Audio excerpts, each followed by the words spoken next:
ये है dedicated freight corridor पर बन रहा एक महत्वपूर्ण पुल। ये पुल हिंडन नदी पर बनाया जा रहा है।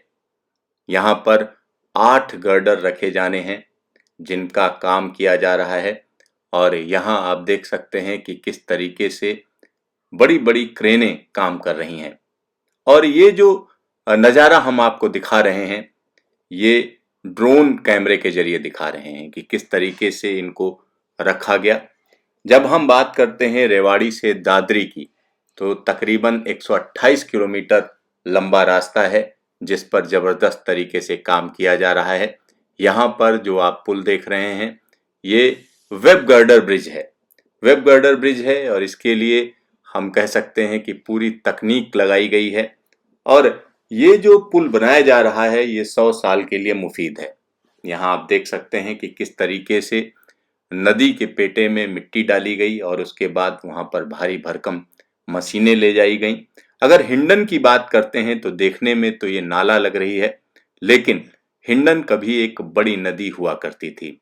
इस इलाके में अगर हम देखें तो ये नदी सहारनपुर के पास से जंगलों से निकलती है और उसके बाद कई जिलों को पार करती हुई गाजियाबाद और फिर गौतम बुद्ध नगर आकर ये यमुना में मिल जाती है। यमुना की सहायक नदी है और यहाँ पर जो आप ट्रैक देख रहे हैं, जो रास्ता आप देख रहे हैं, ढेर सारी मिट्टी पड़ी हुई है, वो डेडिकेटेड फ्रेट कॉरिडोर का काम चल रहा है। दरअसल ईस्टर्न डेडिकेटेड फ्रेट कॉरिडोर और वेस्टर्न डेडिकेटेड फ्रेट कॉरिडोर को आपस में जोड़ने का काम चल रहा है। यहाँ पर बड़ी बड़ी क्रेनें देखी जा सकती हैं, तमाम लोग यहाँ पर काम कर रहे हैं, वो देखा जा सकता है और ये काम तय समय के अंदर पूरा किया गया, या हम कह सकते हैं कि तय समय से काफी पहले पूरा कर लिया गया। यहाँ पर एक एक गर्डर के वेट की बात करें, भार की बात करें, तो हर एक गर्डर 162 टन का है।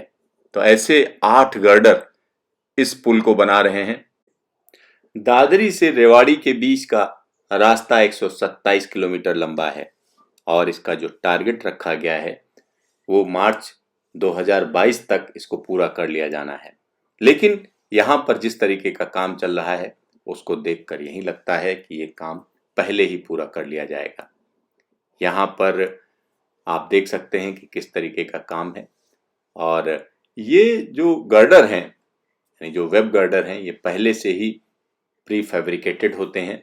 इनको यहाँ पर लाया जाता है और फिर जोड़ा जाता है और इसके बाद इस पर एक तरीके से पेंट किया जाता है और हर एक गर्डर में 10,000 बोल्ट लगे हुए हैं। यहाँ पर जो क्रेन्स हैं वो हाई कैपेसिटी क्रेन्स हैं। एक क्रेन 350 टन का भार उठाती है, तो दूसरी क्रेन की अगर हम बात करें जो टायर माउंटेड आपको दिख रही है उसकी बात करते हैं तो 800 टन से ज़्यादा की कैपेसिटी है इसको उठाने की। तो यहाँ पर पहले से परमिशन ली जाती है कि किस तरीके से नदी के पेटे में मिट्टी डालनी है, क्योंकि नदी के बहाव को डाइवर्ट किया जाता है और मिट्टी इसलिए डाली जाती है और उसको कायदे से ठोका जाता है जिससे ये भारी भरकम गर्डर मिट्टी में धंसे नहीं। और जिस तरीके की क्रेन्स हैं उनके लिए भी जगह बनाई जाती है और उनके लिए बड़ी बड़ी स्टील की प्लेट्स रखी जाती हैं। आप देख सकते हैं कि किस तरीके से स्टील की प्लेट्स रखी गई हैं, उसके ऊपर इसको टिकाया गया है। तो ये काम आसान नहीं है और यहाँ पर आप आसपास देख सकते हैं कि किस तरीके से खेतों में सरसों लहलहा रही है और ये जो हिंडन नदी है अगर हम उसकी बात करें तो ये सहारनपुर के पास जंगलों से निकलती है और उसके बाद ये गाजियाबाद होती हुई पहुंचती है गौतम बुद्ध नगर और यहीं से जिस जगह पर ये पुल है इसी के आगे जाकर ये यमुना से मिल जाती है। एक वक्त था जब हिंडन नदी एक बड़ी नदी मानी जाती थी, इसमें बाढ़ भी आती थी, लेकिन आज की स्थिति यह है कि जिस तरीके से आबादी बढ़ी है इसके चारों तरफ, उसको देखकर यही कहा जा सकता है कि नदी का रूप खत्म हो चुका है, अब नदी नाले में तब्दील हो गई है। लेकिन ये नेचुरल फ्लो है, यहाँ पर कभी भी भारी भरकम बाढ़ आ सकती है और इसी वजह से इसका जो पिछला रिकॉर्ड देखते हुए पुल बनाया जाता है, यानी पिछले कई सालों का इसमें रिकॉर्ड देखा जाता है कि इसकी जो हिस्टोरिक बाढ़ रही है वो कहाँ तक गई, और उसके बाद पुल की लंबाई तय की जाती है। तो उस लिहाज से अगर आप देखें तो ये पुल, इसमें 8 गर्डर हैं और एक तरीके से 4 स्पैन हैं, 4 स्पैन, और सीधा सीधा हम कह सकते हैं तकरीबन 50-50 मीटर के ये गर्डर हैं, यानी 48 मीटर के आसपास गर्डर हैं।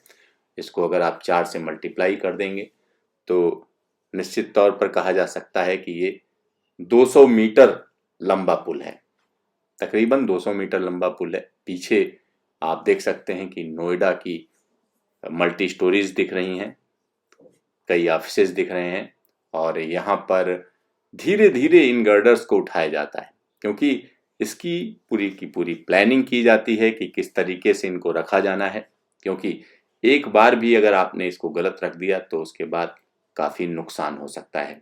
तो यहाँ आप देख सकते हैं कि किस तरीके से अंतिम गर्डर रखने का पूरा प्लान किया गया है, और धीरे धीरे इसको आगे बढ़ाया जा रहा है, मूवमेंट दी जा रही है कि किस तरीके से इसको आगे पहुंचाया जाए। और बड़े धीरज के साथ ये काम किया जाता है, बड़े धैर्य के साथ ये काम किया जाता है, क्योंकि इसमें थोड़ी भी जल्दबाजी नुकसानदायक हो सकती है, क्योंकि बना बनाया स्ट्रक्चर जो पहले से तैयार किया गया वेल सिंकिंग फाउंडेशन है।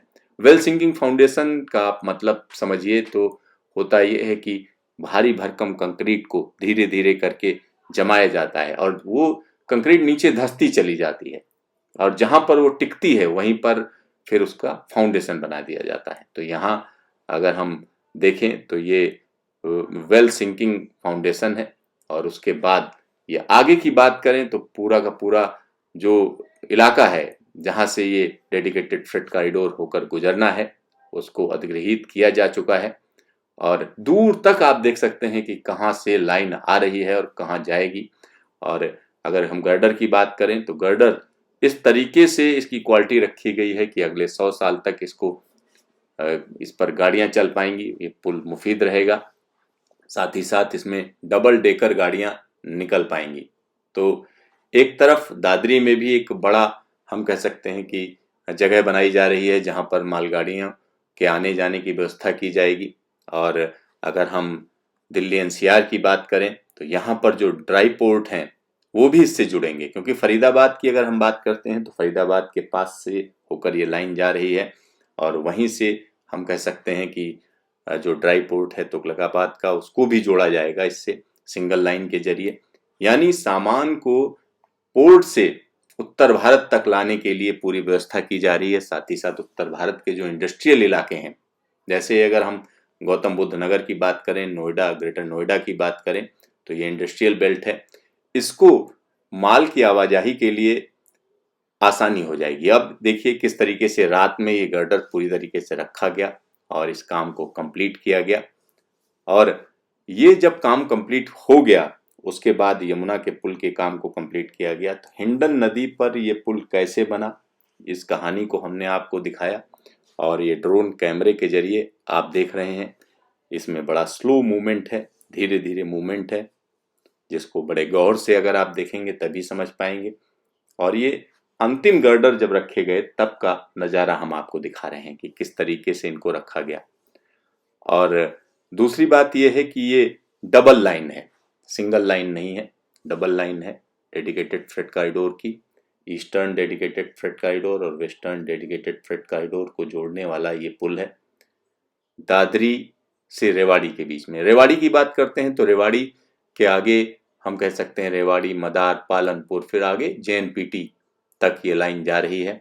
और इधर की बात करें तो यहाँ पर दादरी से खुर्जा और खुर्जा से न्यू भाऊपुर, फिर इलाहाबाद होते हुए लाइन कहीं ना कहीं पश्चिम बंगाल जाती है, और पश्चिम बंगाल की जो पोर्ट्स हैं वो इससे जुड़ जाएंगे। तो एक बड़ा काम है जिसको बड़ी तेजी से किया जा रहा है, क्योंकि इसको जल्द पूरा करने में ही भलाई है, और आने वाले दिनों में एक हम कह सकते हैं कि औद्योगिक बढ़ावा मिलेगा, औद्योगिक जो चीज़ें हैं उनको कहीं ना कहीं बढ़ावा मिलेगा, माल भाड़े में कमी आएगी। साथ ही साथ जब ये ट्रैक पूरी तरीके से चलने लगेगा तो पैसेंजर गाड़ियों के लिए काफ़ी जगह बन जाएगी, जिससे ज़्यादा से ज़्यादा पैसेंजर गाड़ियाँ चल पाएंगी। तो एक तरफ माल भाड़े में कमी आएगी, दूसरी तरफ ज़्यादा से ज़्यादा पैसेंजर गाड़ियाँ चल पाएंगी।